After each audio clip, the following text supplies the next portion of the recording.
Zionism is dismissed as a form of European colonialism. Refugees expelled or forced to flee from Arab countries. It was a stateless people seeking refuge in the only place that had ever been home.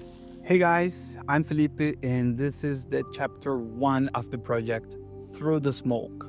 What history really says about Israel and the region. Zionism, a colonial project or a return home. To understand the Israeli-Palestinian conflict, we must start with one of the most misunderstood elements, Zionism. For many today, especially in academic and activist circles, Zionism is dismissed as a form of European colonialism, a movement of foreign settlers seizing land from indigenous people. But this framing collapses centuries of Jewish history and turns a deeply rooted liberation movement into a false narrative of conquest. Zionism emerged in the late 19th century, at a time when Jews were facing waves of violent antisemitism across Europe and Russia. Pogroms, expulsions, and systemic discrimination had created the realization that Jews could not rely on the goodwill of host nations for their survival. In this context, Zionism called for the Jewish national self-determination in the ancestral land where Jewish identity was born. The Hebrew language, the Jewish calendar, religious traditions, holidays, and ancient ties to Jerusalem, Hebron, and Tiberias were not myths. They were foundational to the collective memory and identity of the Jewish people.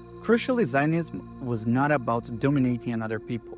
It was about escaping domination, a response to centuries of statelessness, vulnerability, and persecution. Jewish fleeing Europe and the Middle East did not come with imperial armies. They bought land, often at inflated prices, and built communities through labor, agriculture, and cooperation. In many cases, they lived peacefully alongside Arab neighbors. Colonialism implies a mother country exploiting a foreign land. But the Zionist movement had not mother country. It was a stateless people seeking refuge in the only place that had ever been home. Jews who had never left, including Sephardi and Mizrahi communities, were already living in Jerusalem, Safed, and Haifa when European Jews began arriving. The idea that they were all outsiders is historically false. The colonial label also erases the fact that over half of Israel's Jewish population today descends from refugees expelled or forced to flee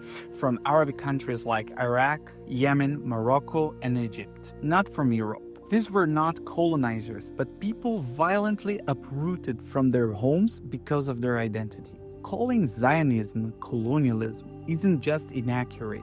It turns a movement for survival and return into a crime, and paints a people long persecuted as the ultimate persecutors. That narrative doesn't just distort history, it fuels hatred, justifies violence, and closes the door to empathy. If we are ever to build understanding, we must begin by seeing Zionism for what it really was, not a project of conquest, but a people's cry for home.